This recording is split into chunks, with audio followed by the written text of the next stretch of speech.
Pemirsa, apa sebenarnya motif dari asisten staf khusus Presiden SBY membuat tablet obor yang isinya memfitnah Capres Joko Widodo? Kami mengulasnya kali ini dengan Taufik Basari, tim pemenangan Jokowi JK bidang hukum. Selamat malam, Mas Taufik. Malam, Indra. Baik, terima kasih sudah hadir. Ada Boni Hargens, analis politik. Selamat malam. Selamat malam. Bang Boni. Oke. Baik, saya mulai dari Mas Taufik terlebih dahulu. Mas Taufik, hari ini dilaporkan kan ya, itu dua orang yang disebutkan tadi yang memidani tablet obor akhirnya ke Mabes Polri. Kita ingin tahu dulu, apakah ini kemudian berarti yang pasal yang dikenakan atau yang dilaporkan ini adalah terkait pidana umum atau pidana pemilu? Karena itu yang juga menjadi pertanyaan ketika kami membahasnya dengan Polri. Ya, dua-duanya. Jadi dua-duanya ya? Ya, ada pidana umumnya, ada pidana pemilu. Ya, untuk yang pidana umum kita laporkan untuk pasal 310, 311, ya, pencemaran nama baik dan fitnah. Kemudian pasal 156 dan 157 KUHP. Penyebaran kebencian atas dasar golongan.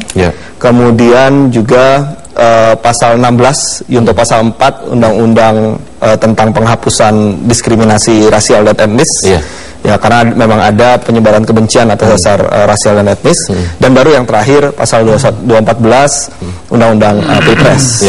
Nah, jadi memang kita melihat ini persoalannya tidak hanya terbatas pada soal pilpres saja, ya, soal kampanye saja, tapi juga persoalan yang lebih penting dari itu bahwa ada upaya-upaya atau langkah-langkah melakukan penyebaran kebencian atas dasar SARA.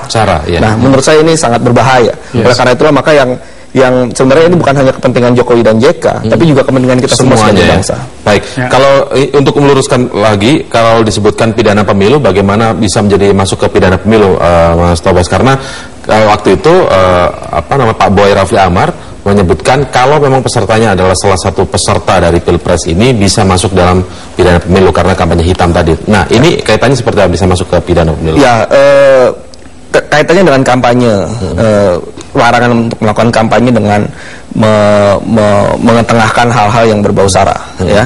Nah, itu masalah apakah ini akan terkait dengan persoalan pelanggaran pemilu, kita serahkan kepada aparat. Ya, yang jelas kita laporkan dulu itu. Betul, kita sajikan bukti-buktinya, kita sajikan fakta-faktanya. Jadi kita berikan kepada polisi, ya, yang merupakan pihak yang punya kewenangan untuk menentukan kira-kira ini deliknya masuk yang mana, dan kita akan ikuti saja. Baik, Bang Boni, kalau apa yang anda baca atau anda analisa ketika melihat bahwa setelah ini menjadi pertanyaan-pertanyaan publik begitu, siapa sih yang membidani ini? Ternyata setelah diketahui, bahkan melalui pengakuan sendiri begitu, dia adalah seorang asisten staf khusus Presiden SBY, deputi staf khusus. Nah, tapi nanti dijawabnya, kita harus break terlebih dahulu. Pemirsa, tetaplah bersama kami di Prime Time.